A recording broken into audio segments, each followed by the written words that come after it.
So, may tanong tayo galing kay Danica Bas. Sabi niya, tanong lang po, Dok, ano po yung obstructive jaundice? Ang obstructive jaundice ay isang kondisyon kung saan ang daluyan po ng bile na nanggagaling po sa liver, which is yung daanan po, tawag namin doon yung common bile duct, ay nagkakaroon po ng bara. Ngayon po, marami pong causes ang barang ito.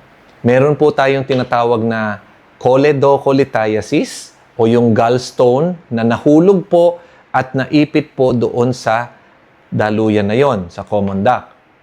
Meron naman pong kondisyon yung tinatawag naming mga stricture o kung saan nagkakaroon ng paninikip yung bile duct.